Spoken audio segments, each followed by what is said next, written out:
श्री गणेशाय नमः। श्री सीतारामाभ्यां नमः। श्री हनुमते नमः। श्री उमापते नमः। श्री गुरुवे नमः। सब संतन की जय जय। जय जय सीताराम। राधे श्याम। नवम स्कंध 6वां अध्याय और 37 श्लोक तक पाठ हो चुका है। हाँ जी महाराज। राजा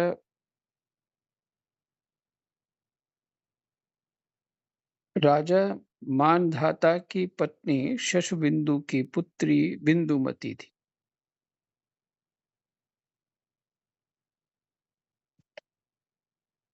इस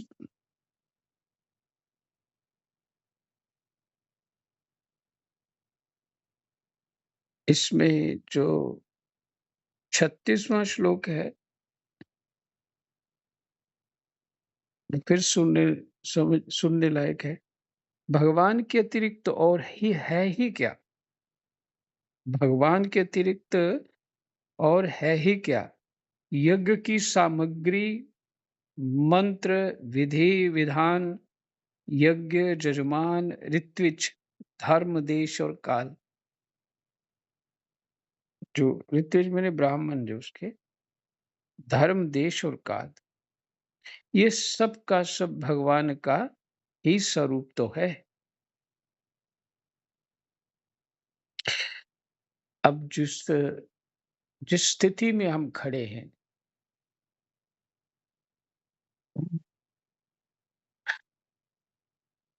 अधिक रजोगुनी स्थिति है हमारी, तो उस स्थिति में हमको ये सबका सब भगवान स्वरूप अपने ढंग का देखेंगे कि सब कुछ भगवान है। जो तो संसार को पक्का मानने लग जाएंगे।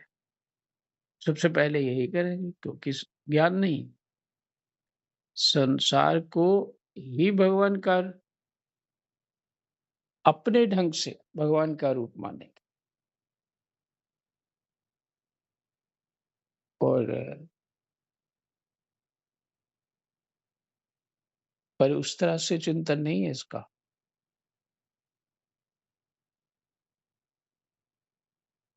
भगवान कहते हैं मेरे से गुण उत्पन्न हैं, पर मैं गुणों में नहीं हूं।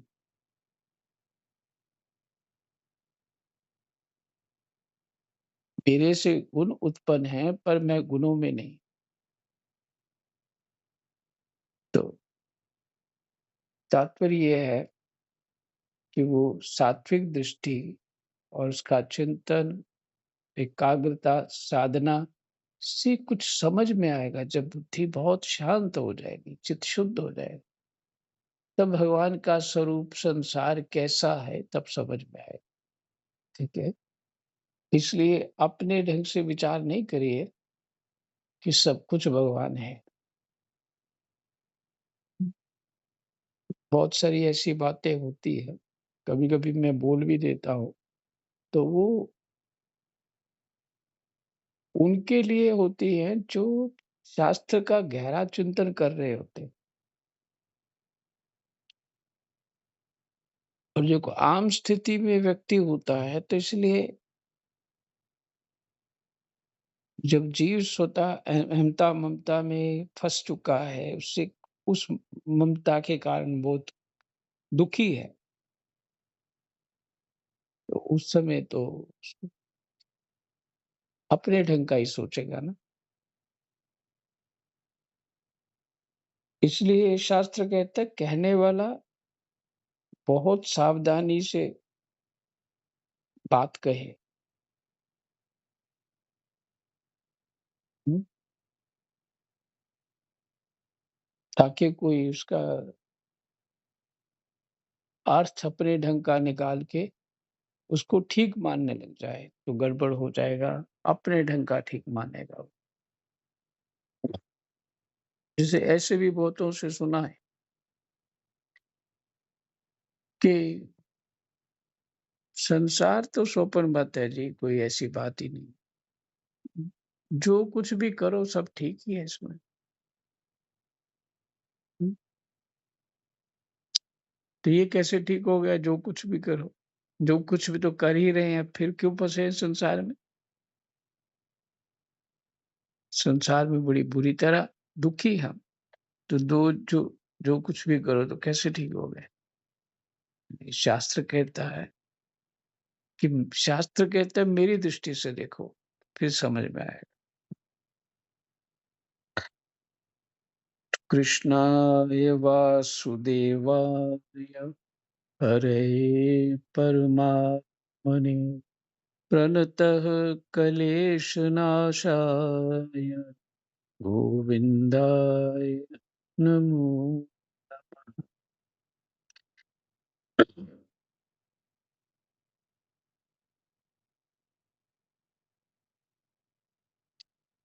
पहले ये नियम थे कि उम, उम, कि महात्मा लोग, गुरु लोग पहले छोटे-छोटे नियम कराते रहते। साल बाद, 2 साल बाद कुछ थोड़ी-सी चीज़ बता देते, फिर थोड़ी-सी चीज़ बता देते, वो उसके पालन करता रहता। धीरे-धीरे समझ में आती बात को, ताकि इसकी जो है वो बात अपने क्योंकि ये अपना अनुभव चाहिए इसमें। ये जो जितनी बातें हो रही है, ये अपना अनुभव ही ठीक करना, अपना विचार, भाव, कर्म ये ठीक करना।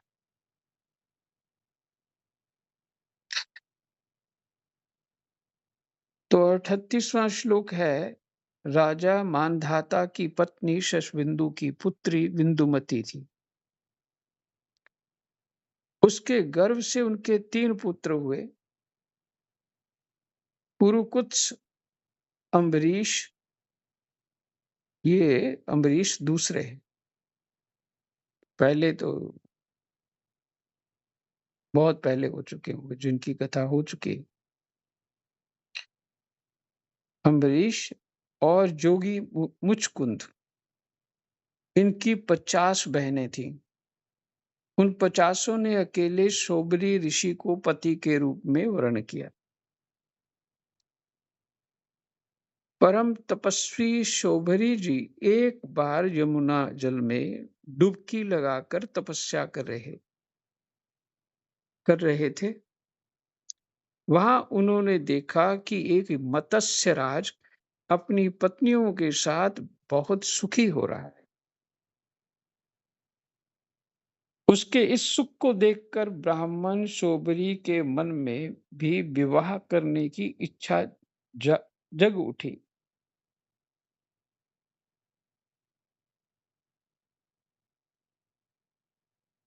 मतलब पानी के अंदर तप कर रहे थे बैठ के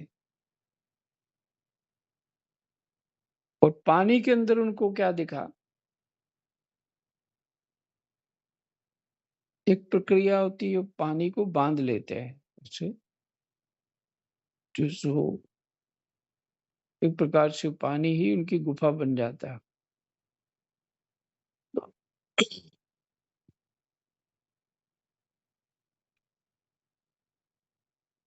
तो उसमें मछली को देख कर साधारण आदमी को तो समझ ही नहीं आएगा कि मछली किसी काम भाव में है, कुछ समझ में नहीं आया। लेकिन वो ऋषि थे, वो सब जानते इन सब क्रियाओं को, उनके भावों को, विचारों को। तो उनको देख के विवाह की इच्छा जग उठी और उन्होंने राजा मांधाता के पास जाकर उनकी 50 कन्याओं में से एक कन्या मांगी। राजा ने कहा, ब्राह्मण कन्या स्वयंवर में आपको चुन ले तो आप उसे ले लीजिए। शोबरी ऋषि राजा मानधाता का अभिप्राय समझ गए। उन्होंने सोचा कि राजा ने इसलिए मुझे ऐसा सूखा जवाब दिया दिया है कि अब मैं बूढ़ा हो गया हूँ। शरीर में झुर्रियाँ पड़ गई हैं, बाल पक गए हैं और सिर काँपने लगा है। अब कोई स्त्री मुझसे प्रेम नहीं कर सकती। अच्छी बात है, मैं अपने को ऐसा सुंदर बनाऊँगा कि राजकन्याएँ तो क्या, देवांगनाएँ भी मेरे लिए लालायित हो जाएँगी। ऐसा सोचकर समर्थ सौबरी जी ने वैसा ही किया। तो ये कथा मानधाता की है, उनकी पुत्रियों की बात है। और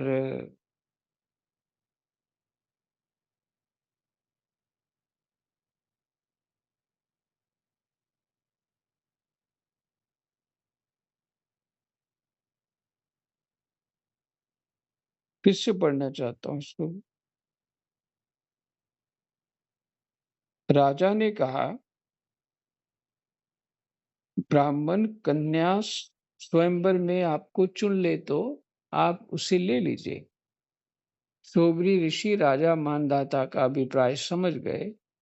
उन्होंने सोचा कि राजा ने इसलिए मुझे ऐसा सूखा जवाब दिया है कि अब मैं बूढ़ा हो गया, शरीर में झुर्रियां पड़ गई हैं, बाल पक गए हैं और सिर कांपने लगा है।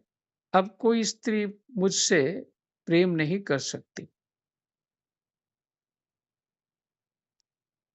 अच्छी बात है, मैं अपने को ऐसा सुंदर बनाऊंगा कि राजकन्याएं तो क्या, देवांगनाएं भी मेरे लिए लालायित हो जाएंगी। ऐसा सोचकर समर्थ शोभरी जी ने वैसा ही किया।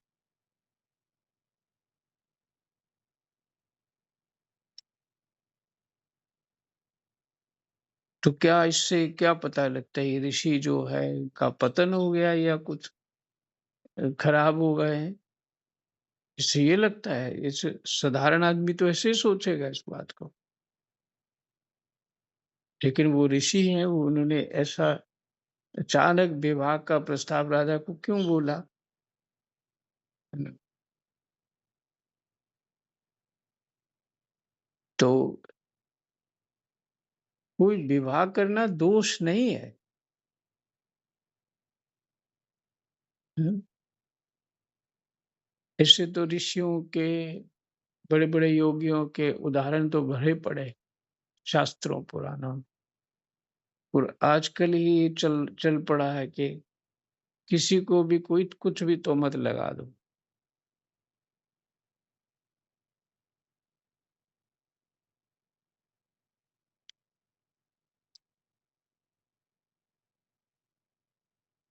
तो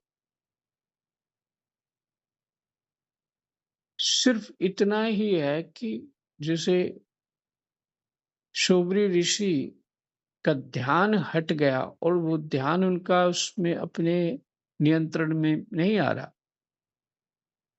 जो करना भगवान की तरफ जुड़ना है, वो किसी कारण से नहीं हो पा रहा है। संस्कार कोई जग गया ऐसा। तो उन्होंने विचार किया, विवाह कर लो। इस समस्या को जल्दी खत्म करो और फिर भजन करो। इसमें आगे आ जाएगा ये सब बात।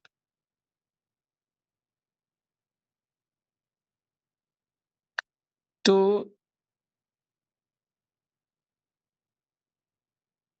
फिर क्या था, अंतापुर में, हाँ, शायद मैंने श्लोक पूरा नहीं पढ़ा।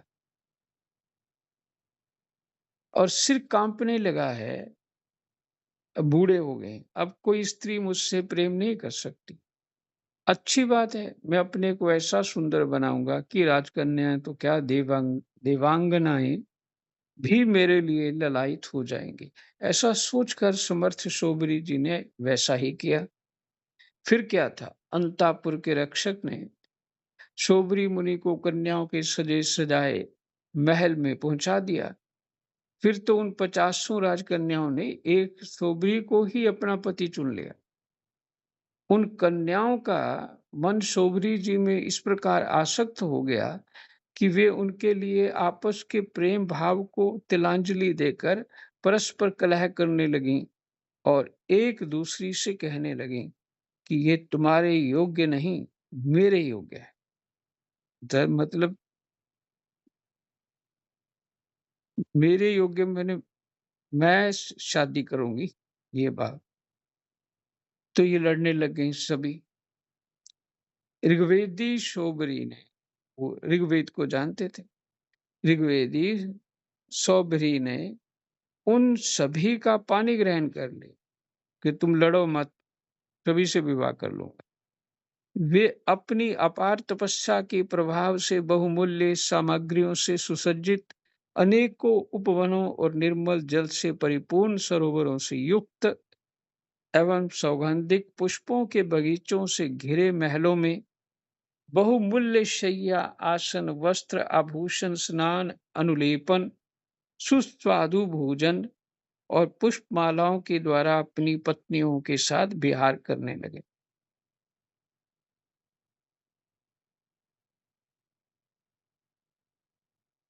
तो किससे? अपने योग जो उनकी तप के माध्यम से, है ना?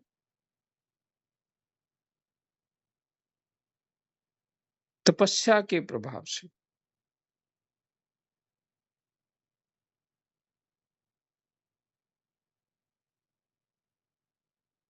सुंदर-सुंदर वस्त्र आभूषण धारण किए स्त्री पुरुष सर्वदा उनकी सेवा में लगे रहते थे। कहीं पक्षी चहकते रहते तो कहीं भौरे गुंजार करते रहते और कहीं-कहीं बंदी जन उनकी बिरदावली का बखान करते रहते। सप्तद्वीपवती पृथ्वी के स्वामी मानधाता शोभरी जी की इस गृहस्थी का सुख देखकर आश्चर्यचकित हो गए। कौन?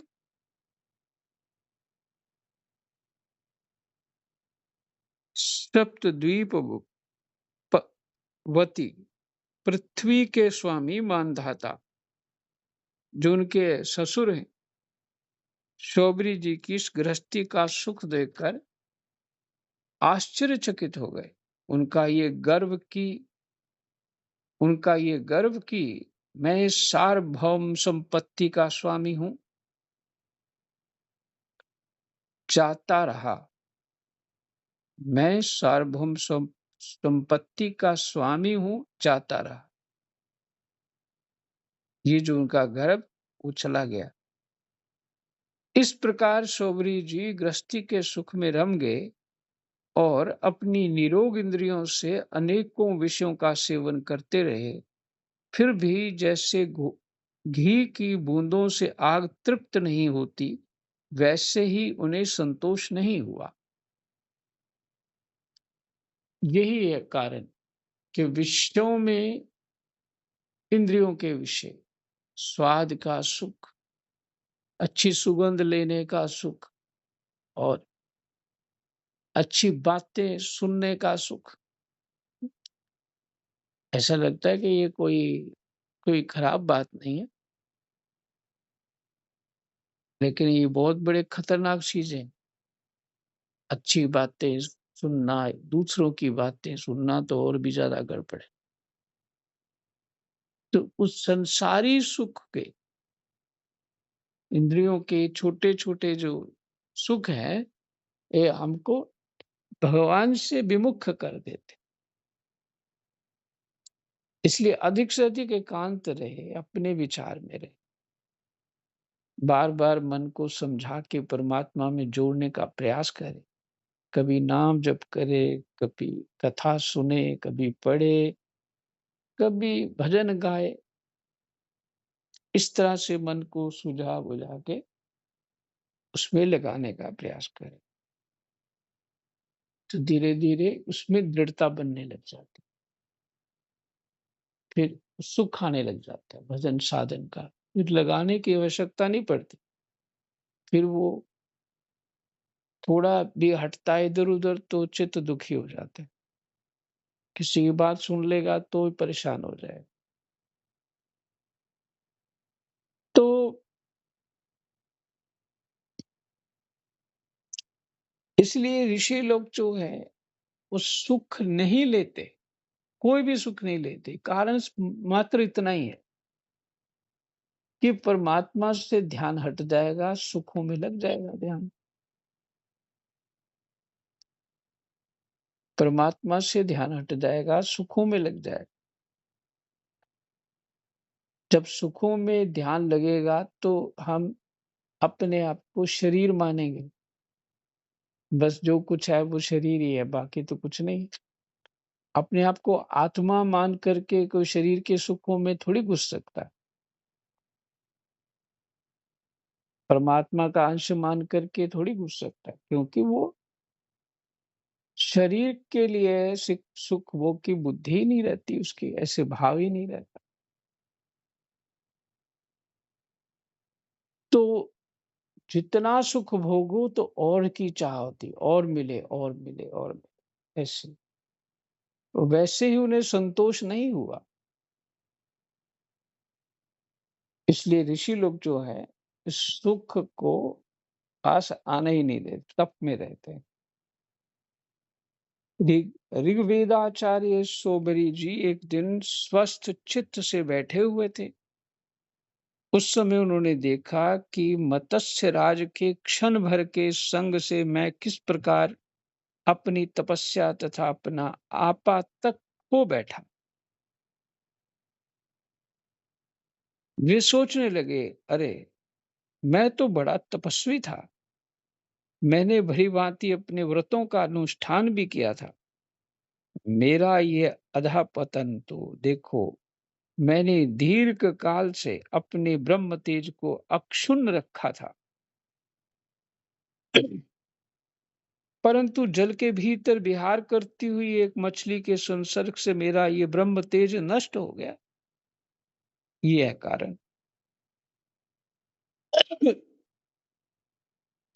अतः जिसे मोक्ष की इच्छा है, उस पुरुष को चाहिए कि वह भोगी प्राणियों का सर्वथा भोगी प्राणियों का संग सर्वथा छोड़ दे। जिसे मोक्ष की इच्छा है।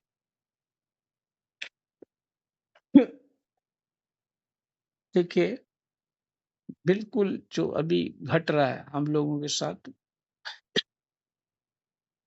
मैं उसकी चर्चा करूंगा। हम सोचते हैं थोड़ा मोबाइल देख लिया तो क्या फ़र्क पड़ जाएगा।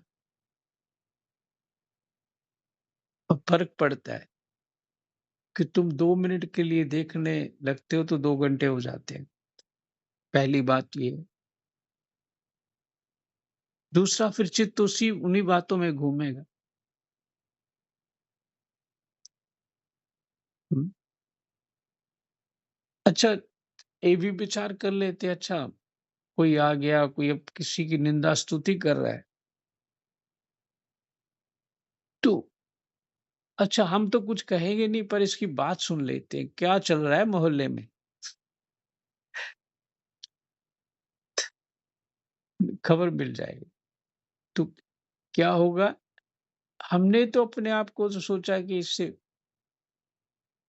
कोई प्रभाव नहीं पड़ने वाला, लेकिन प्रभाव पड़ गया जी, प्रभाव पड़ गया। देखिए कैसे पड़ा प्रभाव? पूरा विज्ञान की दृष्टि से आप देखिए इसको किस तरह प्रभाव पड़ा। हमारे कान जो हैं वो तीर्थ हैं। तो सब जानते हैं तीर्थों में किया हुआ पाप तो फिर नष्ट नहीं होता है ना। हमारे कान तीर्थ हैं, तीर्थ में पुण्य ही करना चाहिए। तीर्थों तीर्थों का पाप किया हुआ नष्ट नहीं होता।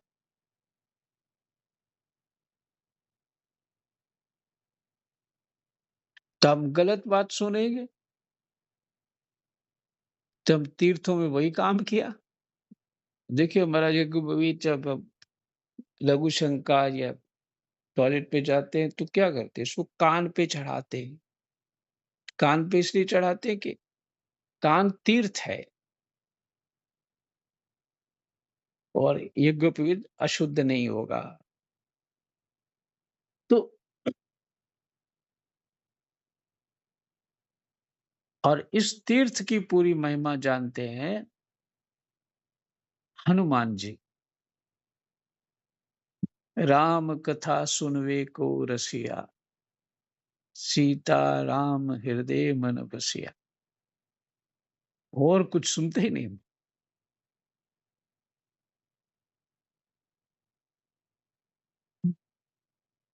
इसी तीर्थ से, इस कान रूपी तीर्थ से हमने जो भी चिंतन किया, हमने सुना, उस तो बताइए वो पक्का अपराध हो गया ना?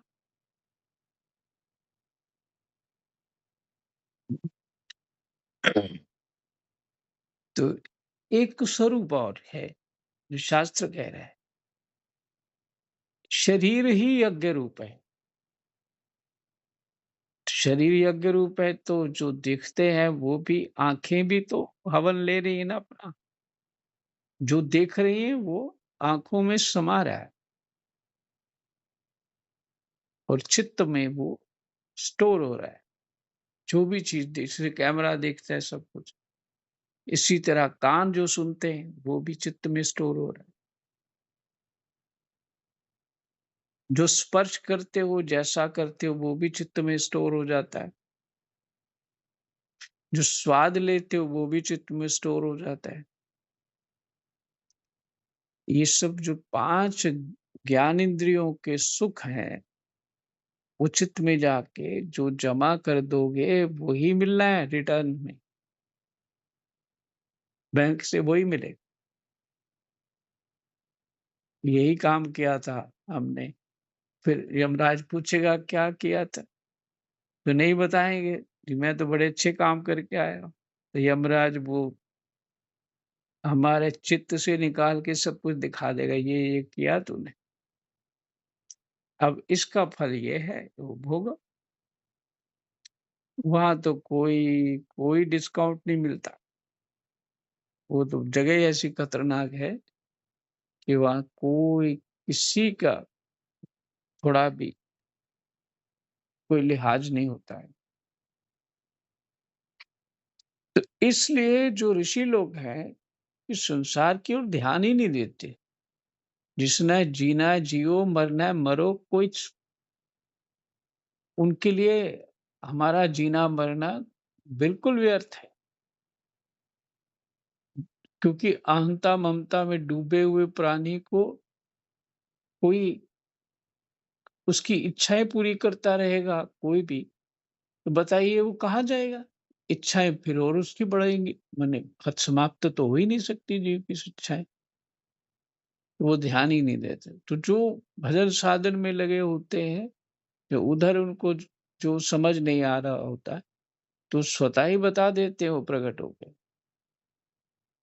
किसी ना किसी माध्यम से वो बता देंगे।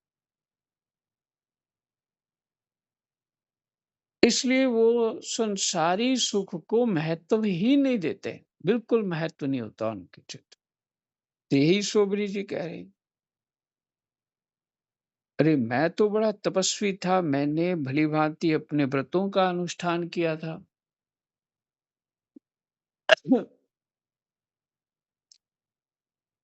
मेरा ये अधःपतन तो देखो, मैंने दीर्घ काल से अपनी ब्रह्म तेज को अक्षुण्ण रखा था।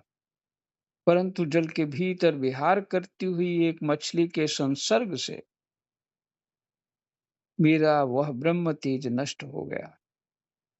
अतः जिसे मोक्ष की इच्छा है, उस पुरुष को चाहिए कि वह भोगी प्राणियों का संग सर्वथा छोड़ दे और एक क्षण के लिए भी अपनी इंद्रियों को बहिर्मुख ना होने दे।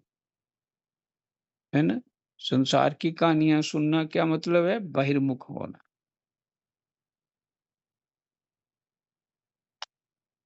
अंतर्मुखी होना, भगवान के सन्मुख होना। बहिर्मुख होना माने संसार में रमना। तो एक क्षण के लिए भी बहिर्मुख अपनी इंद्रियों को नहीं होने दे। अकेला ही रहे और एकांत में अपने चित्त को सर्वशक्तिमान भगवान में ही लगा दे।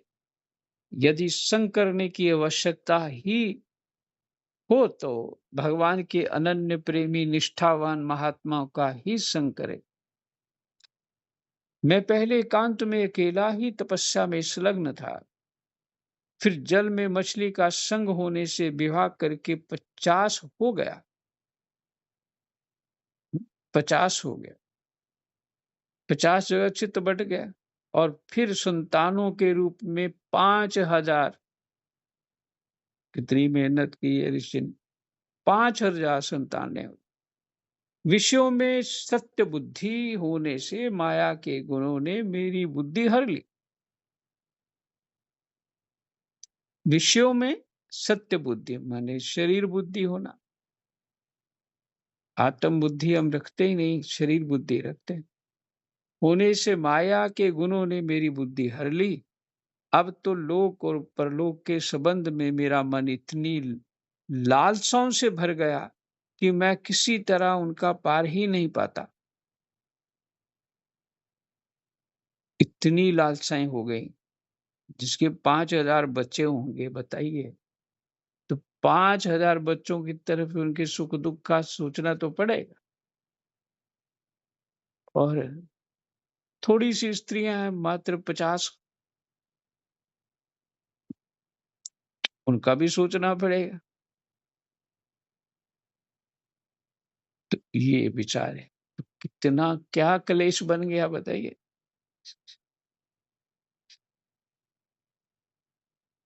ऐसी स्थिति में चाहे कितनी बार बोलो, ये गोविंद क्लेश दूर करो, कैसे हम करेंगे गोविंद क्लेश। विस्तार ही बहुत कर दिया।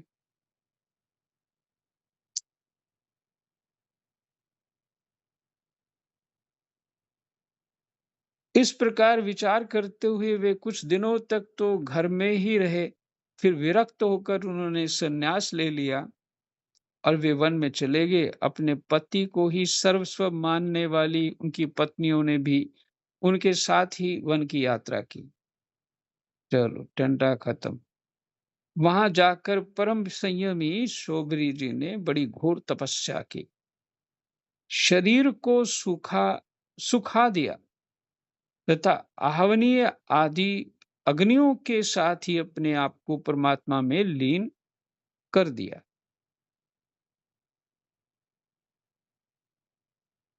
परीक्षित उनकी पत्नियों ने जब अपने पति शोभरी मुनि की आध्यात्मिक गति देखी, तो जैसे ज्वालाएं शांत अग्नि में लीन हो जाती हैं, वैसे ही वे उनके प्रभाव से सती होकर उन्हीं में लीन हो गईं।